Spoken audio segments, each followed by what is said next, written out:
Allah.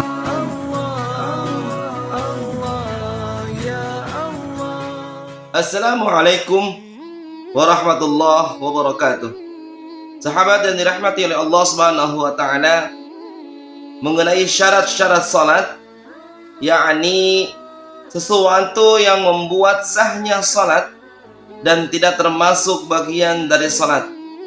Syarat harus terpenuhi sebelum pelaksanaan sampai selesai salat. Berdasarkan kitabullah dan hadis, syarat salat yakni ada 5. Yang pertama, suci dari hadas.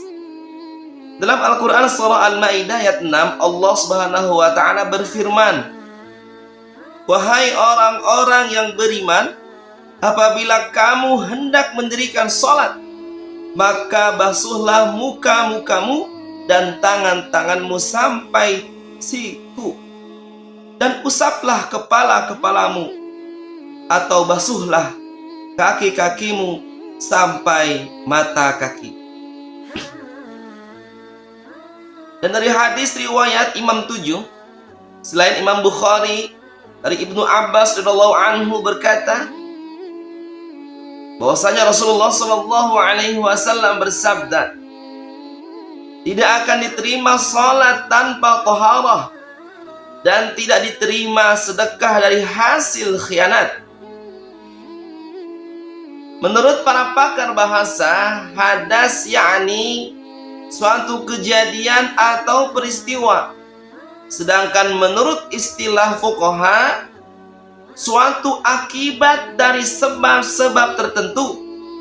Yang dimaksud dengan sebab-sebab tertentu yakni segala perbuatan yang dapat membatalkan wudu dan atau perbuatan yang mewajibkan mandi. Jadi hadas yakni akibat dari melakukan perbuatan yang senantiasa membatalkan wudu atau yang mewajibkan ia mandi. Tentunya ada beberapa bagian-bagian hadas. Para fuqaha membagi hadas dalam 2 bagian. Yang pertama, hadas kecil. Yang kedua, hadas besar. Yang dimaksud dengan hadas kecil yakni hadas yang cara menghilangkannya dengan wudu atau pengganti wudu, yakni tayamum.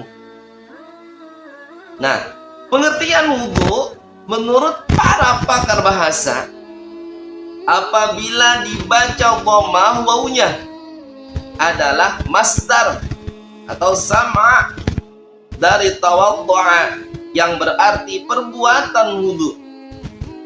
Dan apabila dibaca fathah berarti air yang dipergunakan untuk berwudu. Sedangkan menurut istilah fuqaha yakni mempergunakan air suci, mensucikan ke anggota badan tertentu yang disertai tentunya dengannya. Ibadah wudu hanya dapat dilakukan dengan menggunakan air. Oleh sebab itu, sebelum berwudu harus mengetahui jenis-jenis air dan sifat-sifatnya, sehingga dapat dibedakan jenis air bagaimana yang dapat menghilangkan hadas atau tidak, sehingga wudu yang dilakukan nantinya sesuai dengan tuntunan dan yang dicontohkan oleh Rasulullah SAW, yang selanjutnya ditiru dan disampaikan oleh para alim ulama sebagai ahli waris para nabi. Tentunya bagian-bagian air ini yang berdasarkan kitabullah, hadis Rasul, ijma' dan qiyas, jumlah air yang sah dipergunakan wudu yakni ada 7. Yang pertama yakni air hujan. Dalam Al-Quran surah Al-Anfal ayat 11, Allah Subhanahu wa ta'ala berfirman, dan Allah menurunkan kepadamu air. Tafsirnya air ini yang air hujan dari langit untuk mensucikan kamu. Yang kedua, air laut.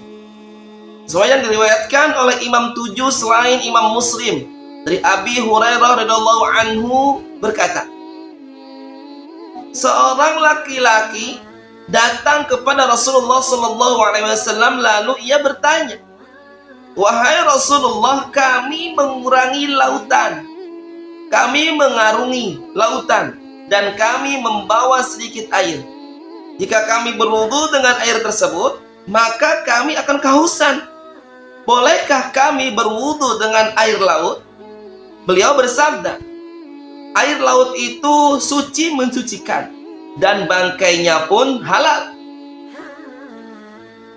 Yang ketiga, air zam-zam atau air mata air. Sesuai yang diriwayatkan oleh Imam Ahmad dari Ali bin Abi Thalib radhiyallahu anhu berkata, lalu beliau meminta sewadah air zam-zam, lalu minum dan berwudu darinya. Yang keempat, air sumur. Sesuai yang diriwayatkan oleh Imam 5 selain Imam Ibnu Majah dari Abi Sa'id radhiyallahu anhu berkata, dikatakan, wahai Rasulullah sallallahu alaihi wasallam, bolehkah kami berwudu dengan air sumur bud'ah? Padahal ia sumur yang dilemparkan ke dalamnya kain-kain bekas, darah haid, daging-daging anjing, dan bau busuk. Rasulullah sallallahu alaihi wasallam bersabda, sesungguhnya tidak ada sesuatu yang dapat membuat air tersebut najis. Yang kelima, air sungai. Sesuai yang diriwayatkan oleh Imam Bukhari dari Jabir bin Abdullah radhiyallahu anhu, Umar bin Khattab pernah menghadapi Nabi alaihissalam di hari perang Khandaq. Lalu dia bertanya, wahai Rasulullah, demi Allah, saya hampir tidak mengerjakan sholat asar hingga matahari hampir terbenam. Ucapan Umar itu disampaikannya tentunya setelah orang berpuasa diperbolehkan untuk berbuka. Lalu Nabi SAW bersabda, demi Allah, aku belum sholat asar. Lalu beliau turun ke Butan atau sungai berbatu, dan aku turut bersama beliau. Lalu beliau berwudu, kemudian sholat asar setelah terbenamnya matahari. Kemudian sesudah itu beliau sholat maghrib. Yang keenam, yakni air es. Dan yang ketujuh, air embun. Sesuai yang diriwayatkan oleh Imam 7 selain Imam Tirmidzi dari Abi Hurairah radhiyallahu anhu berkata, Rasulullah sallallahu alaihi wasallam apabila telah takbir dalam salatnya, beliau berhenti sejenak sebelum membaca Fatihah. Maka aku bertanya, wahai Rasulullah, apa yang Tuhan baca? Lantas jawabnya, ya Allah, jauhkan antara aku dan segala kesalahanku, sebagaimana Engkau menjauhkan antara timur dan barat. Ya Allah, bersihkanlah diriku dari segala kesalahanku, sebagaimana dibersihkannya pakaian putih dari kotoran. Ya Allah, basuhlah aku dari segala kesalahanku dengan air es dan embun. Ketujuh air yang tadi saya sebutkan, jika ditinjau dari sifat-sifatnya, tentunya akan terbagi menjadi tiga. Yang pertama, air suci mensucikan, yakni air yang di samping air itu sendiri suci juga dapat mensucikan atau menghilangkan hadas dan najis. Jenis air pertama ini disebut dengan air mutlak, yakni air yang namanya tidak terbatas. Yang kedua, air suci tidak mensucikan. Jenis air kedua ini ada dua. Yang pertama, air yang bercampur benda suci, yang benda tersebut menyebabkan hilangnya kemutlakan nama air. Hilangnya kemutlakan nama air dapat diketahui dengan berubahnya salah satu dari 3 sifat air, yaitu rasa, rupa, dan baunya, seperti air teh, air kopi, dan segala jenis minuman selain air mineral. Jenis air kedua, bagian pertama ini disebut air ghair mutlak, air yang namanya terbatas. Apabila benda suci tersebut tidak menyebabkan hilangnya kemutlakan nama air, maka air tersebut masih tergolong jenis air pertama atau suci mensucikan.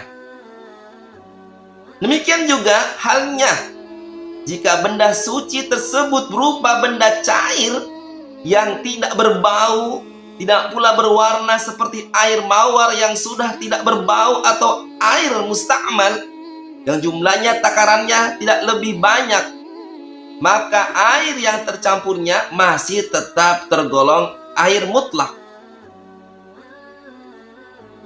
Selanjutnya, air musta'mal, yakni air sedikit yang sudah dipergunakan untuk menghilangkan hadas atau najis, seperti halnya yang diriwayatkan oleh Imam 7 selain Imam Nasai dari Abi Hurairah radhiyallahu anhu berkata,